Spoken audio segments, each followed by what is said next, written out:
चलिए rickshaw stand पे।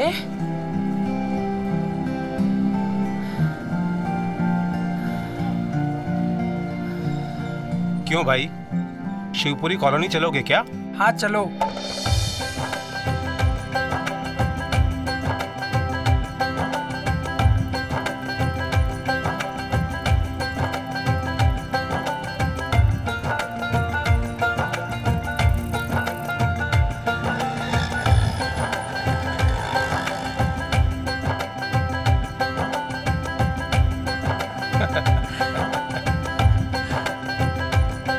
प्रणाम ब्रजेश भैया। प्रणाम प्रणाम। सादर प्रणाम भाभी जी। जी प्रणाम। कहिए पांडे जी, कैसे हैं आप? आपका आशीर्वाद है। जौनपुर में बिटिया रानी कैसी है? बहुत अच्छी है, सब कुशल मंगल है। आपका तो नियम बन गया है कि हफ्ते में 2 दिन बिटिया रानी के यहाँ रहना और फिर वापस आना। हवा पानी बदल जाता है ना। है? जी प्रणाम। आओ। पहले आप स्नान कर लीजिए, फिर पूजा भी कर लीजिएगा। ठीक है। अरे क्या कर रही हो? राधिका बेटिया अंदर सो रही होगी, हमारे पास चाबी दूसरी है ना। हाँ हाँ हाँ हाँ।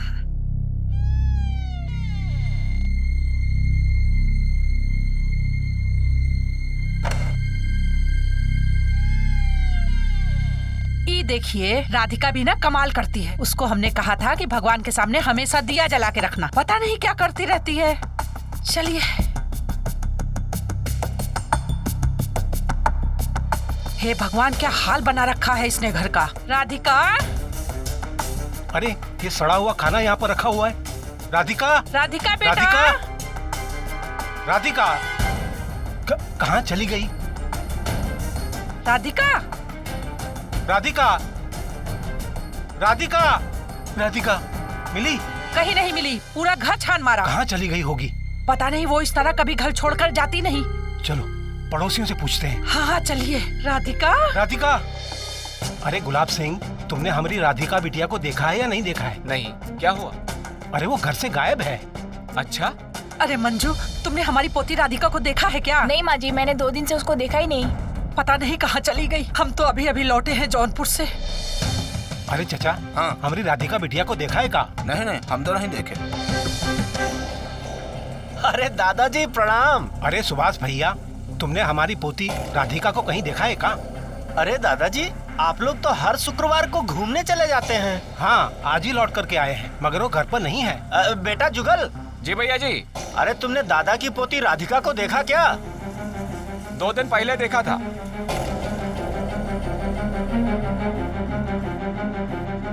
जरूर इसमें कोई गड़बड़ है, वो अपने आप इस तरह जा ही नहीं सकती है। देखिए आप लोग इस तरह रोइए मत, पहले हमको पूरी बात बताइए कि क्या होता, उसका बाद में मैं रिपोर्ट लिखूंगा।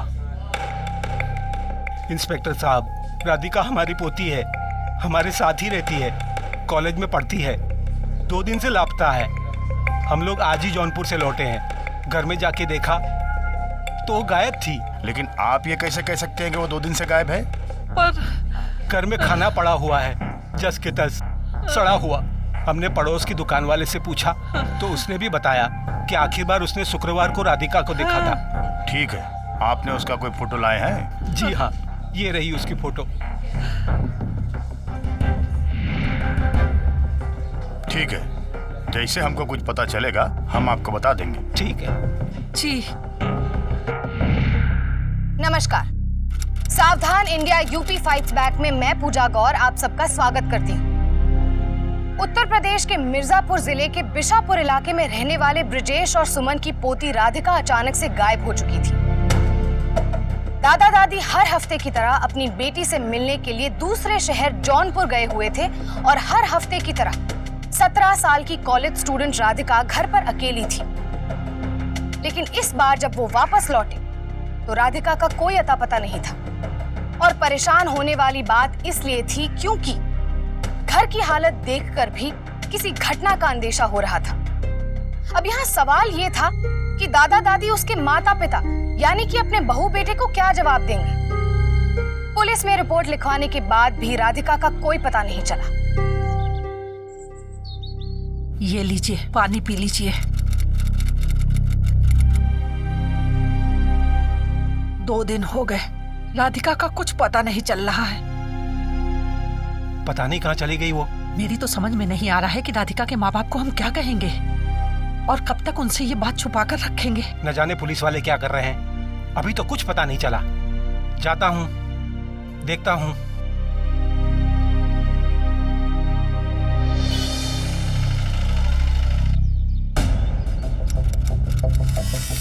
बिरजत बाबू, आइए आइए, बैठिए। इंस्पेक्टर साहब, आप लोग 2 दिन से कर क्या रहे हैं? आखिर हमारी पोती का पता क्यों नहीं चला? आप बैठिए, मैं बताता हूँ। बिरजत बाबू, हमने उसके कॉलेज में जाके पूछताछ की, लेकिन वहाँ किसी को कुछ पता ही नहीं है। आप एक काम क्यों नहीं करते? आप अपने बेटे यानी कि राधिका के पिता को एक फोन करके पूछ लीजिए, हो सकता वो गोरखपुर गई हो। इंस्पेक्टर साहब, अगर वो गोरखपुर गई होती तो अब तक वहाँ से फोन आ जाता। और ये भी हो सकता है कि घर में छोटे मोटे झगड़े की वजह से बच्चे नाराज होकर चले जाते हैं। क्या ऐसा तो नहीं? ऐसा हो ही नहीं सकता इंस्पेक्टर साहब। हमारी पोती हम लोगों से कभी ऊंची आवाज में बात ही नहीं करती थी। देखिए, हम लोग आसपास के अस्पतालों में भी सर्च कर रहे हैं, हो सकता है घर से निकली हो और कहीं एक्सीडेंट वगैरह हो गया हो। एक्सीडेंट? क्या कह रहे हैं इंस्पेक्टर साहब? अरे शुभ शुभ बोलिए, शुभ शुभ। देखिए, मैं ऐसा नहीं कह रहा हूँ कि उसका एक्सीडेंट हुआ होगा, लेकिन हम भी अपनी तरफ से पूरी कोशिश कर रहे हैं और आप भी कुछ कोशिश कीजिए। जैसे हमें पता चलता है हम आपको बता देंगे, आप बेफिक्र रहिए। ठीक है, नमस्कार। अरे सुमन, आप आ गए? क्या कहा पुलिस ने? पुलिस क्या कहेगी? वो लोग कह रहे थे कि राधिका की तलाश अस्पताल में भी करेंगे। अस्पताल? लेकिन क्यों? उनका कहना था कि राधिका बाहर गई होगी, कहीं उसका एक्सीडेंट ना हो गया हो। हे भगवान, लेकिन वो कहीं बाहर जाती नहीं तो फिर एक्सीडेंट कहाँ से होगा? ये पुलिस वाले भी ना कुछ भी अनाप शनाप बकते हैं। आप एक काम कीजिए, गोरखपुर जरा फोन करके पता कीजिए, हो सकता है वो वहाँ चली गई हो। करता हूँ। प्रणाम ब्रजेश भैया। आइए पांडे जी, बैठिए। ब्रजेश भैया, राधिका बिटिया का कुछ पता चला? कुछ पता नहीं चला अभी तक। भाभी, ये घर में बदबू कैसी आ रही है? आ तो मुझे भी रही है सुबह से, मैं कहना ही चाहता था। मुझे लगा शायद बाहर से आ रही है। नहीं सुमन, ये बदबू शायद इधर से आ रही है।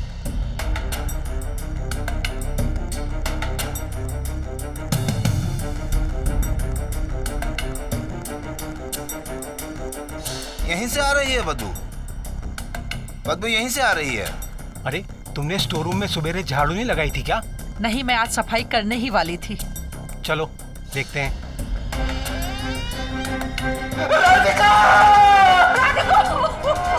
किसी को अंदाजा भी नहीं था कि जिस लड़की राधिका को उसके घर वाले और पुलिस हर जगह तलाश रहे थे, उसकी लाश उसी के घर में बंद पड़ी थी। जाहिर सी बात है कि उसकी हत्या की गई थी, लेकिन क्यों और किसने, इस सवाल का जवाब किसी के पास नहीं था। एक पहेली और थी।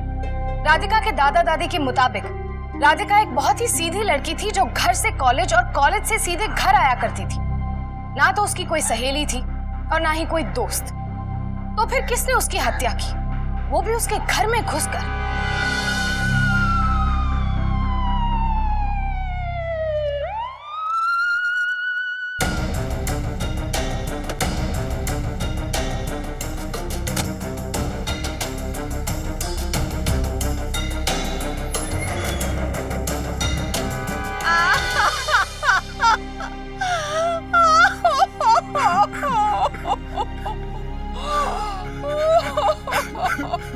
पता नहीं किसने मारा मेरी पोती को। अब क्या जवाब देंगे उसके माँ बाप को? बहुत ही सीधी सादी लड़की थी हमारी। अभी आप कह रही थी कि आपकी बच्ची सीधी सादी और घरेलू थी, तो उसने ये मॉडर्न कपड़े क्यों पहन रखे थे? हमारे यहाँ लड़की ऐसे कपड़े नहीं पहनती, राधिका भी नहीं पहनती थी। वो जानती थी हमें ये सब पसंद नहीं है। हमें नहीं पता इतने छोटे कपड़े उसके शरीर पे कहाँ से आ गए। क्यों? इन कपड़ों में क्या बुराई है? बात बुराई की नहीं है इंस्पेक्टर साहब, हमने अपनी बच्ची को इस तरीके के संस्कार ही नहीं दिए थे। वो अपने दादा दादी के पास अकेले रहती थी, अकेले। इससे हमारी जिम्मेदारी बनती थी कि हमारे बेटा बहू ये ना कहने लगे कि हमने उनकी बेटी को खराब कर दिया। वो बड़ी संस्कारी लड़की थी, वो हमारे संस्कार को मानने वाली लड़की थी। ठीक है, हमको राधिका के सामान की जांच करनी होगी। ठीक है, आइए आइए चलिए।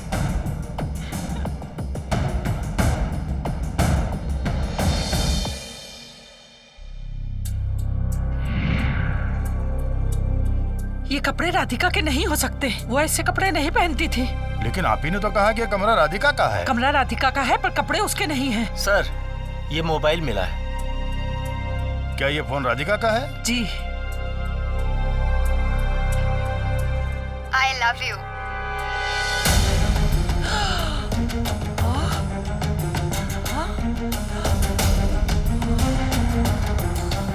हे भगवान, ये क्या कह रही है और किसे कह रही है?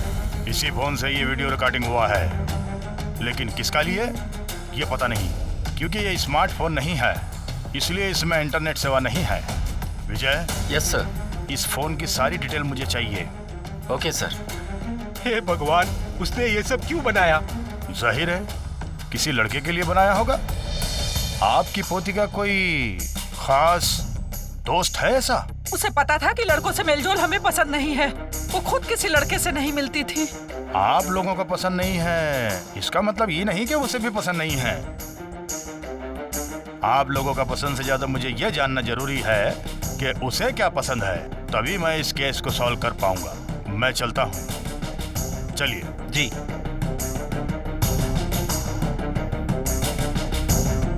वो तो ये तक नहीं जानते थे कि हमेशा ट्रेडिशनल कपड़ों में दिखने वाली उनकी पोती के पास मॉडर्न कपड़े भी थे। उसके घर में उसकी मौत के बाद मिले हालात से ये साफ जाहिर था कि कोई उसकी मर्जी से घर में आया था। तो क्या उसके किसी जानने वाले ने ही उसका खून किया था? ये सवाल जितनी आसानी से उभरा था, उसका जवाब उतना ही मुश्किल था। और पुलिस को अब उम्मीद थी कि शायद फोन कॉल रिकॉर्ड्स से ही कोई सुराग मिलेगा। सर, ये राधिका के फोन के सारे रिकॉर्ड्स हैं। इस नंबर का ज्यादा इस्तेमाल नहीं हुआ है, लेकिन जितने कॉल्स जाते थे सब कॉलेज स्टूडेंट थे, फ्रेंड्स थे। और उन लोगों से हम लोग पहले भी बात कर चुके हैं। कोई नया नाम नहीं है सर। लेकिन वो लड़का कौन है जिससे वो अपने प्यार का इजहार कर रही है? मुझे लगता है कि राधिका के दादा दादी जितना उसको जानते थे, उससे ज्यादा हमें जानने की जरूरत है। उसके आसपास के लोग शायद कुछ जानते हों। पता करो। Okay sir. हम तो इतना ही जानते हैं इंस्पेक्टर साहब कि राधिका बिटिया बहुत अच्छी लड़की थी। ना तो किसी से ज्यादा बोलना, ना तो कहीं इधर उधर आना जाना, और बहुत ही अच्छी लड़की थी। ठीक है, अगर आपकी गवाही की जरूरत पड़ेगी तो मैं बुला लूंगा। नमस्कार साहब। नमस्ते। आपकी पड़ोसी राधिका, उसको आप जानते थे? जी हाँ, जानता हूँ। किस तरह की लड़की थी वो? इंस्पेक्टर साहब, हम तो यही जानते हैं कि राधिका बिटिया बहुत अच्छी लड़की थी। ना तो ज्यादा बोलना और ना तो कहीं आना जाना। बहुत ही संस्कारिक लड़की थी। आ गई राधिका बिटिया। प्रणाम चाचा। प्रणाम गोपाल चाचा। जीती रहो। बहुत अच्छी लड़की थी साहब। ठीक है, अगर जरूरत पड़ेगी तो हम आपको थाने बुला लेंगे। जरूर साहब। नमस्ते साहब। नमस्ते।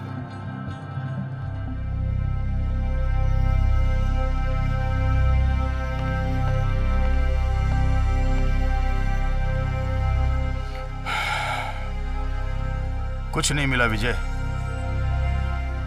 कहीं से कोई सुराग नहीं मिला। कुछ तो ऐसा हो जिस पे हम शक कर सकें। इस वक्त हम अंधेरे में तीर चला रहे हैं। विजय। Yes sir. उस फोन का क्या हुआ? उसके फोन से भी कुछ नहीं मिला सर। वो फोन से किसी को कांटेक्ट नहीं किया करती थी, और पड़ोसियों के मुताबिक भी उसे किसी लड़की के साथ नहीं देखा उन्होंने। क्या जरिया हो सकता है? विजय। Yes sir. एक काम करो। जी। ब्रजेश बाबू को बुलाओ। Okay sir. हो सकता है घर में कोई लैंडलाइन से इंटरनेट कनेक्शन हो। जी नहीं इंस्पेक्टर साहब, हमारे यहाँ कोई इंटरनेट कनेक्शन नहीं है। हमने अपनी पोती को इसके लिए अलाउ ही नहीं किया था। हम जानते हैं घर में जवान लड़की थी। इंटरनेट कनेक्शन से लड़के लड़कियाँ बात करके बर्बाद हो जाते हैं। और फिर वो पढ़ाई करने वाली लड़की थी, उसको पढ़ाई से फुर्सत ही कहाँ मिलती थी। हमने सिर्फ उसको केवल एक साधारण सा मोबाइल दिया था, सिर्फ बात करने के लिए।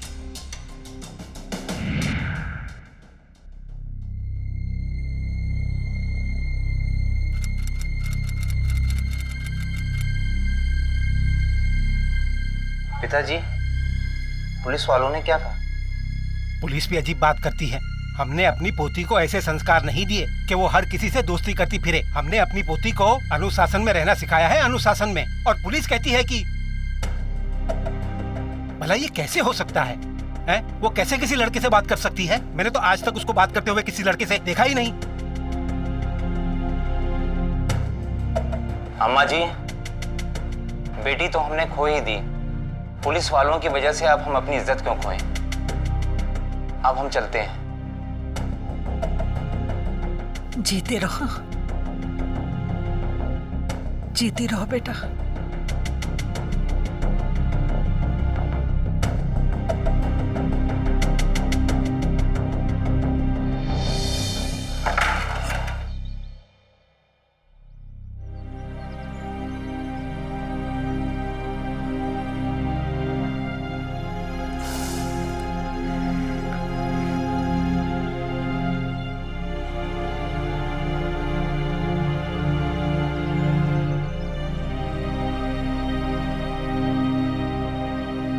अरे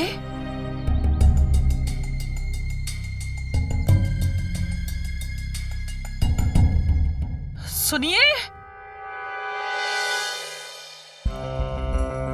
ये है टैब, मतलब बड़ा फोन, स्मार्टफोन, इंटरनेट वाला। और आप कह रहे थे कि आपकी पोती के पास में कोई इंटरनेट कनेक्शन है ही नहीं। इंस्पेक्टर साहब, ये फोन हमारे घर में कहाँ से आया, मुझको इसकी कतई जानकारी नहीं है। इसके पहले मैंने कभी इसको देखा ही नहीं। अगर राधिका के कमरे से मिला है तो उसे किसी ने तो दिया होगा। माना कि आपने नहीं दिया, हो सकता है उसके किसी बॉयफ्रेंड ने दिया हो, इसीलिए वो आपका दिया हुआ फोन यूज नहीं करती थी, बल्कि वो इस फोन से अपने दोस्तों से बातें किया करती थी। इंस्पेक्टर साहब, ये मैं नहीं मानता। मेरी पोती ऐसी नहीं थी, वो संस्कारों को मानने वाली थी। ये आप नहीं मानते, लेकिन आपने अपने संस्कारों के नाम पर अपनी पोती को दोस्त बनाने से रोका। लेकिन वो इसके जरिए अपने दोस्तों से बात किया करती थी और ये सब आप लोगों को पसंद नहीं था, इसलिए वो आप लोगों को कुछ बताती भी नहीं थी। इसलिए संभव है उसके कई लड़के भी दोस्त होंगे, समझे आप?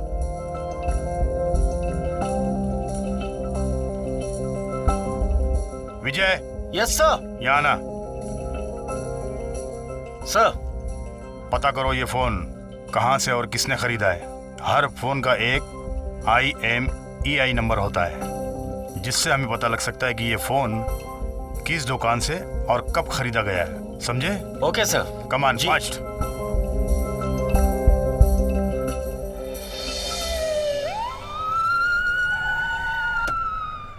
तफ्तीश के दौरान पुलिस ने पता लगा लिया कि टैब विकास सक्सेना नाम के एक लड़के का है और वो उसके घर तक पहुंच गए। विकास सक्सेना कहाँ है? हम उसे अरेस्ट करने आए। लेकिन आप ये क्या कह रहे हैं सर? वारंट है हमारे पास उसके खिलाफ। इल्जाम है उस पर राधिका के कत्ल का, जो पिछले शुक्रवार को हुआ था। लेकिन उसी शुक्रवार से तो मेरा बेटा गायब है सर। इसकी रिपोर्ट लिखवाई हमने MG रोड थाने में। दिखाइए। अभी दिखा रहा हूँ, उसकी रिपोर्ट है मेरे पास। दिखा रहा हूँ अभी आपको, ये लीजिए। रिपोर्ट तो सही है, लेकिन आपका बेटा उसी रोज से गायब है जिस रोज राधिका का कत्ल हुआ था। विजय। Yes sir. वो टैब देना। लीजिए सर। इस टैब को जानते हैं आप? ये टैब आपके बेटे ने राधिका को खरीद कर दिया था। इसके बारे में तो मुझे कुछ पता नहीं सर, लेकिन हाँ, मैं इतना जरूर कह सकता हूँ कि मेरा बेटा खूनी नहीं हो सकता। हर माँ बाप को यही लगता है, लेकिन जब सच्चाई सामने आती है तो यकीन टूटकर चूर चूर हो जाता है। आपका बेटा पुलिस की नजर में एक फरार मुजरिम है और हम इसे किसी भी हालत में गिरफ्तार करके रहेंगे। चलो।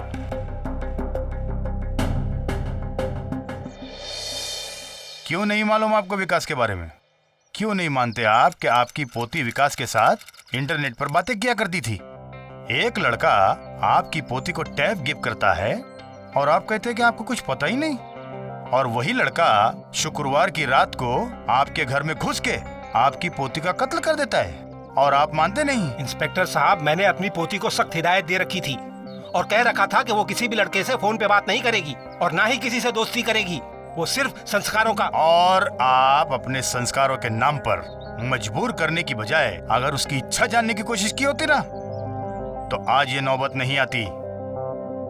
बिरजेश बाबू, संस्कार कभी किसी पे जबरदस्ती थोपे नहीं जाते, समझे आप?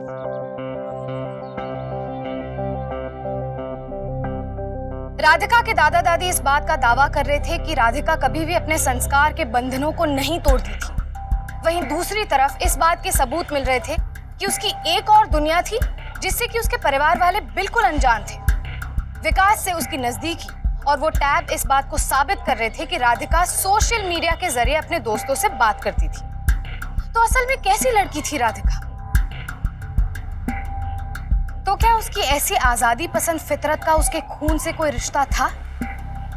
पुलिस के मुताबिक विकास राधिका के बेहद करीब था और किसी वजह से उसने राधिका का खून किया और फिर फरार हो गया। इसलिए पुलिस ने विकास की तलाश शुरू कर दी। विकास और राधिका एक ही कॉलेज में पढ़ा करते थे, इसलिए वो कॉलेज और जिस जगह पर दोनों ट्यूशन के लिए जाया करते थे उन सभी जगहों पर पुलिस ने तलाश शुरू की।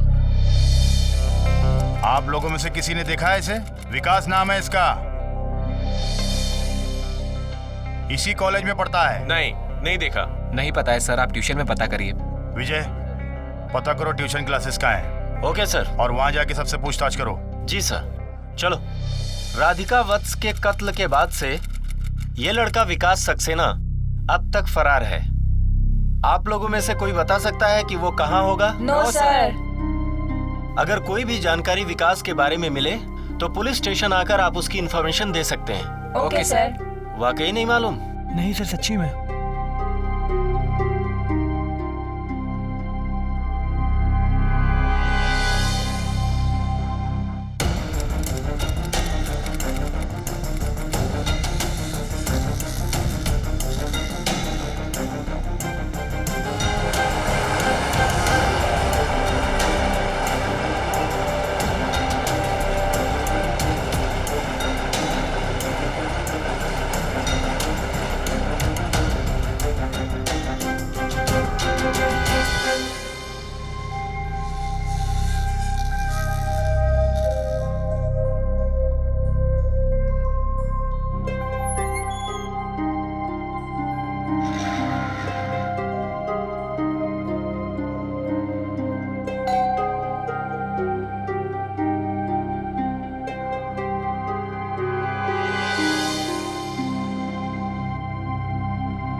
बोलो पांडे। सर, एक लड़के पे शक हुआ है ट्यूशन क्लास में।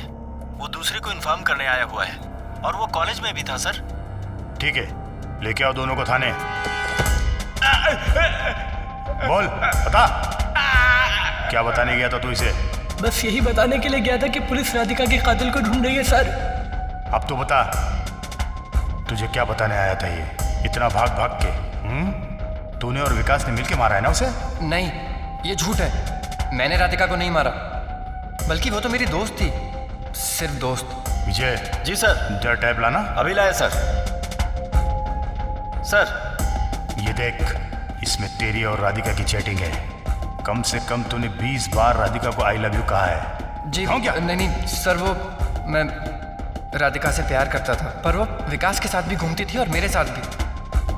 वो जितनी सीधी दिखती थी ना सर, उतनी थी नहीं। उस रात भी मैं गया था उसे लेने पब के लिए, पर मैं थोड़ा लेट हो गया।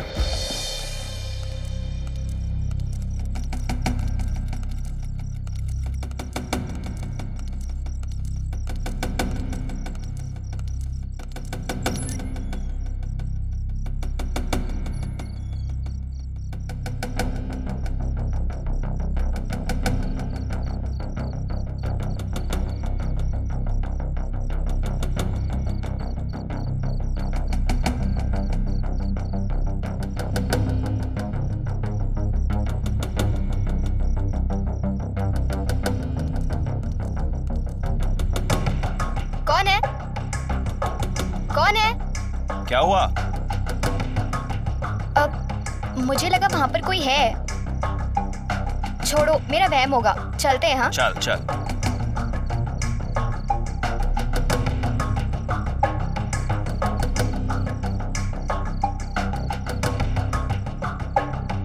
उसके बाद मुझे कॉलेज में पता चला कि राधिका का मर्डर हो गया है। आई एम श्योर उसे विकास नहीं मारा होगा, क्योंकि शायद उसे शक हो गया था कि राधिका के और मेरे बीच में कुछ चल रहा है। अभी तो तूने कहा कि राधिका सिर्फ तेरी दोस्त थी। हाँ सर, लेकिन शक का एक बीज ही काफी होता है। शक का बीज? वो बीज तो मेरे अंदर भी है तेरे लिए। विजय। Yes sir. ले जाओ इन्हें। सुनो, अभी तो तुम लोगों को छोड़ रहा हूँ, लेकिन शहर छोड़कर नहीं जाओगे तुम लोग, समझे? जी। चल निकल। सर, अगर राहुल ने फ्राइडे नाइट को राधिका और विकास को एक साथ जाते देखा तो ये साबित होता है कि विकास ही राधिका का कातिल है। खाली राहुल की गवाही काफी नहीं है। राधिका के केस में हमें और भी कुछ जानने की जरूरत है। राधिका जब बाहर जाती थी अपने दोस्तों के साथ तो जरूर उसके साथ में 1-2 लड़कियां और भी होती होगी।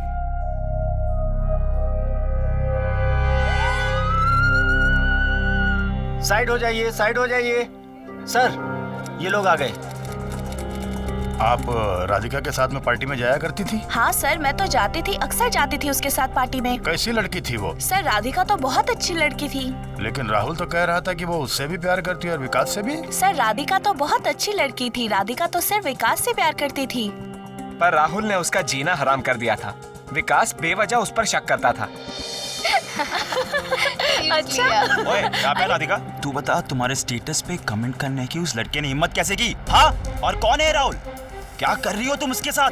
विकास, ऐसा कुछ भी नहीं है, तुम गलत सोच रहे हो। अच्छा, मैं गलत सोच रहा हूँ? यार, ऐसे झगड़ते नहीं है, प्लीज समझने की कोशिश करो ना। राधिका सही कह रही है। ये लड़की उसके साथ घूमने भी गई थी, पता है तुम लोग को? विकास, तुम गई थी के नहीं? वो सिर्फ तुम गई थी के नहीं? राधिका ठीक बोल रही है यार। बट विकास, तुम गई थी के नहीं? हाँ गई थी, बट वो सिर्फ मेरा दोस्त है।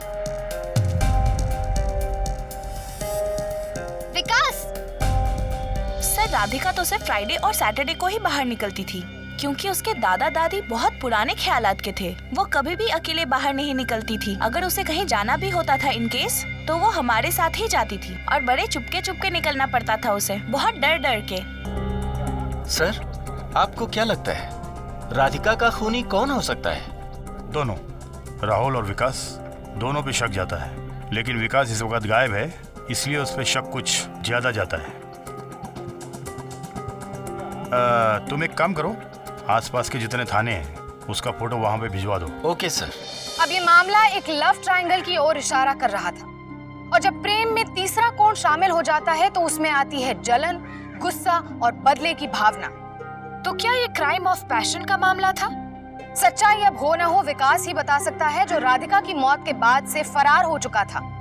इसलिए पुलिस ने विकास की तलाश और तेज कर दी। उसकी तस्वीर हर अखबार में छपवाई गई और कई दिनों की तलाश के बावजूद पुलिस के हाथ कुछ नहीं लगा।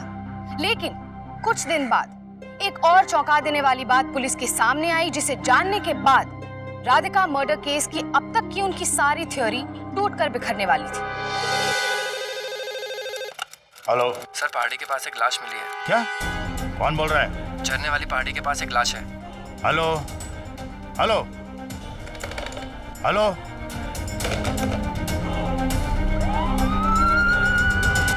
सर, ये तो विकास सक्सेना है।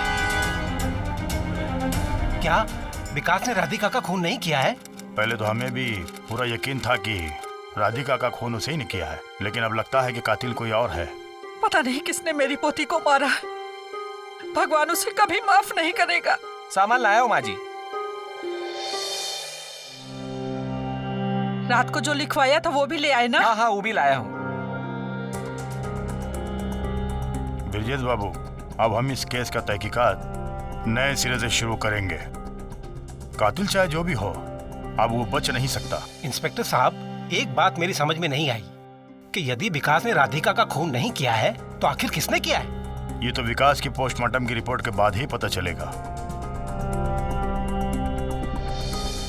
सर, ये विकास की पोस्टमार्टम रिपोर्ट है। इसके मुताबिक विकास की मौत ऊंचाई से गिरने से हुई है।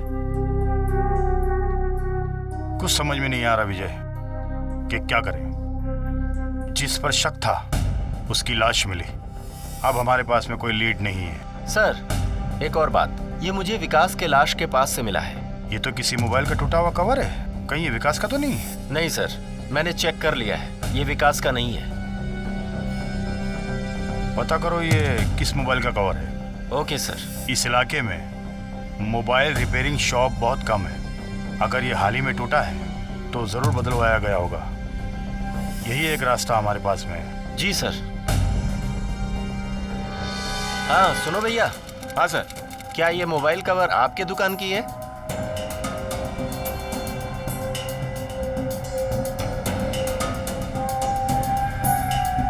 यहीं रुको, मैं आ रहा हूँ। हाँ सुनो भाई, जी ये मोबाइल कवर क्या तुम्हारे यहाँ की है? जरा ध्यान से देख के बताओ, कुछ दिन पहले कोई ले गया था क्या? हाँ साहब, 5 दिन पहले एक लड़का आया था टूटा हुआ मोबाइल लेके, उसे नया कवर लगा के दिया था। तो क्या इसका पता मुझे मिल सकता है जो लड़का ये मोबाइल कवर ले गया है? हाँ साहब।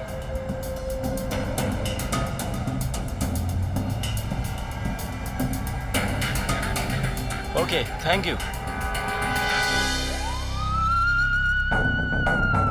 पकड़ इसको, डाल डाल अंदर। क्या? अरे मैंने क्या किया है? मुझे बताओ तो सही, कोई मैंने किया क्या है? चलो जल्दी, किया क्या है मुझे बताओ तो। चलो यहाँ से। बता, तूने विकास और राधिका को क्यों मारा? बोल।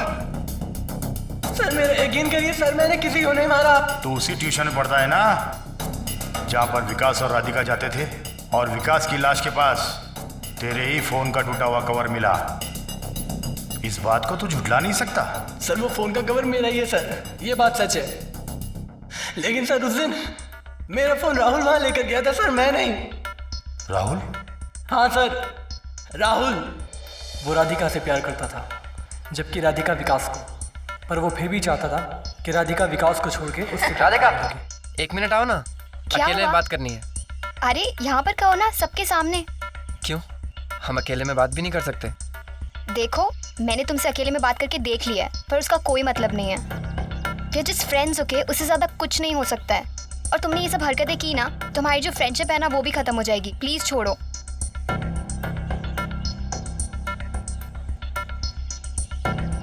पागल है वो।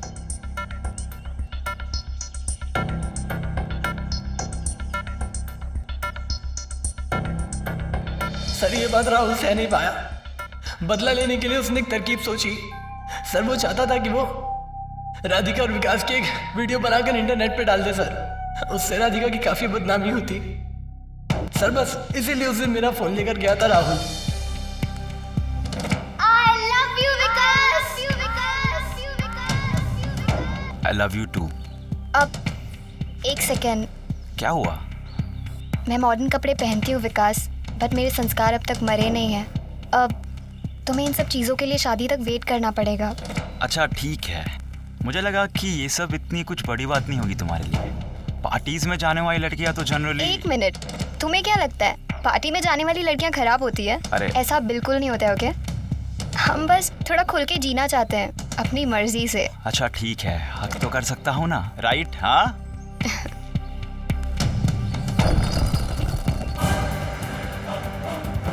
क्या हुआ? यहाँ पर कोई अरे है? राधिका कोई नहीं है। मैं जा राधिका, रही हूँ। राधिका मैं कोई जा नहीं रही है। हूँ, रुक बाय। राधिका यार, कहाँ पे जा रही है? रुक जा राधिका।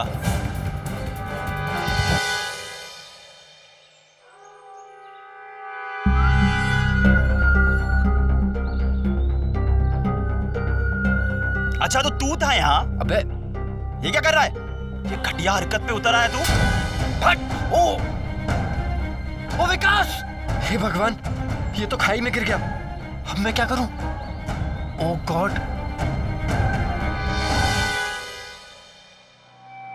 मैं उसे मारना नहीं चाहता था, वो एक एक्सीडेंट था।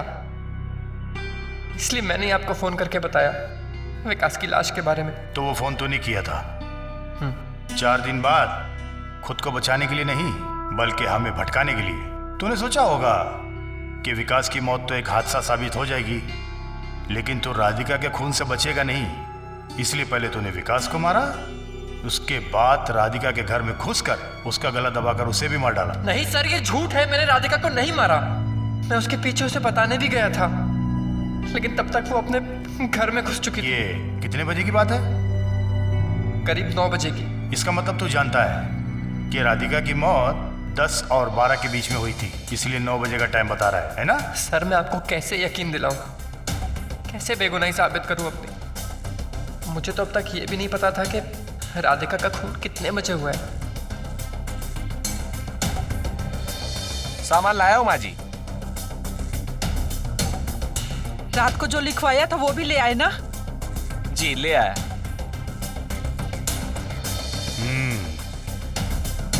एक रास्ता है मेरे पास जिससे हमें ये पता चल सकता है कि राधिका कितने बजे तक जिंदा थी। वो कैसे सर? चलो मेरे साथ। Okay sir.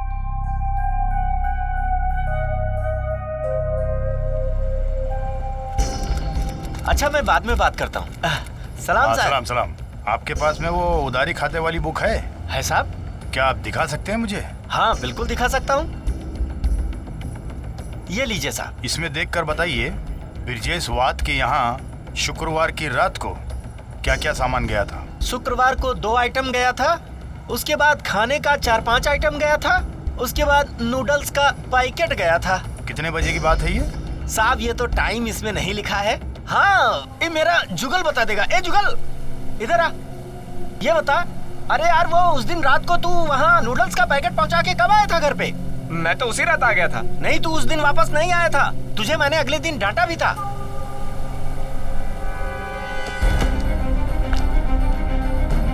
मैं कहता हूँ रुक जाओ, रुक जाओ, छोड़ूंगा नहीं, पकड़ूंगा तो।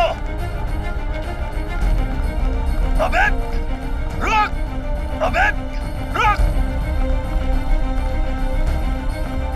मैं कहता हूँ रुक जाओ, बहुत मार खाएगा। रुक रुक। जुगल के एक छोटे से झूठ के खुलते ही उसका असली चेहरा सबके सामने आ गया। यानी कि पुलिस का ये मानना कि इस केस में लव ट्रायंगल है सही साबित हुआ। लेकिन इस त्रिकोण में चौथा कोण भी था जो अब तक सबकी निगाहों से छुपा हुआ था। किसी ने भी ये सपने में नहीं सोचा होगा कि घर में सामान पहुंचाने वाले लड़के जुगल ने ही राधिका का खून किया होगा।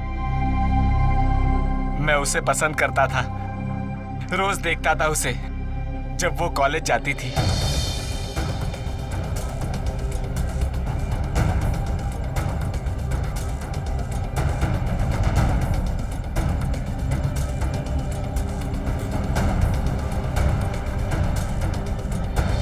और उस रात भी जब वो बाहर गई थी,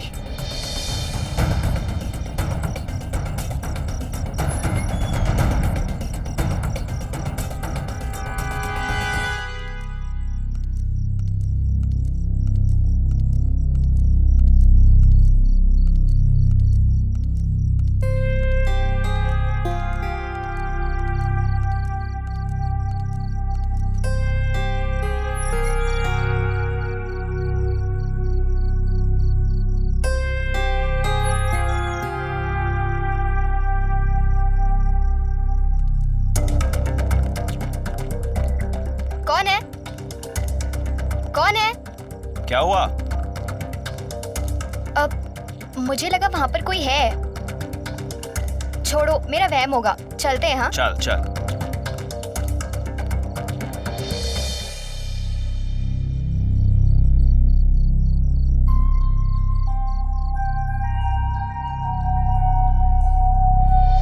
मुझे उससे प्यार हो गया था।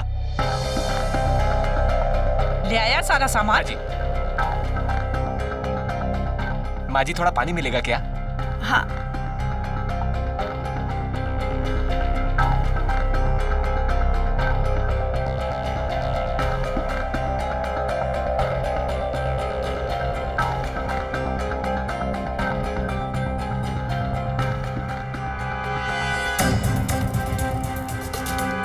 मुझसे रहा नहीं गया और मैं उसके घर चला गया सामान लेकर।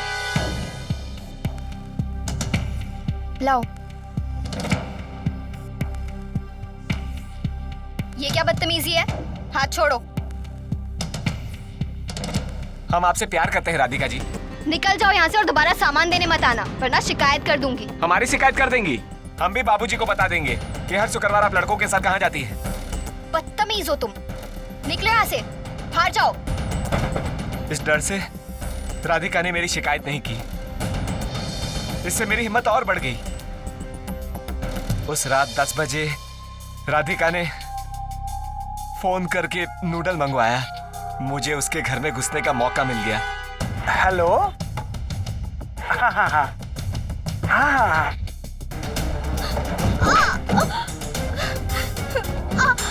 छोड़ो मुझे। अब तुम और अब दम तेरा भी घुटेगा फांसी के फंदे पर लटकने के बाद। इस सच्ची घटना से एक सच्चाई जरूर सामने आई कि आप अपने बच्चों पर इतनी बंदिशें ना रखें, क्योंकि हो सकता है कि वो आपकी नजरों से परे अपनी एक अलग ही दुनिया बना ले। अगर राधिका के दादा दादी ने उस पर इतनी बंदिशें नहीं रखी होती और उसके बजाय उसे समझने की कोशिश की होती तो शायद उन्होंने आज अपनी पोती को नहीं खोया होता। जुगल को राधिका की क्रूर हत्या करने के जुर्म में आईपीसी की धारा 383, 503 और 302 के तहत अदालत में आजीवन कारावास की सजा सुनाई गई और राहुल को विकास की हत्या और सबूत मिटाने के जुर्म में आईपीसी की धारा 302 और 204 के तहत सजा सुनाई गई। बच्चों की परवरिश संस्कारों के साथ करने का ये मतलब नहीं कि उन्हें बंदिशों की बेड़ियों में जकड़ दिया जाए, बल्कि हमें तो चाहिए कि हम अपने बच्चों के साथ एक दोस्त की तरह पेश आएं ताकि वो अपनी जिंदगी की किसी भी बात को आपसे बेझिझक बांट सके। संस्कारों के नाम पर अपने पुराने विचारों की जिद आपको अपने बच्चों से दूर कर सकती है, इसलिए सावधान रहिए, सजग रहिए।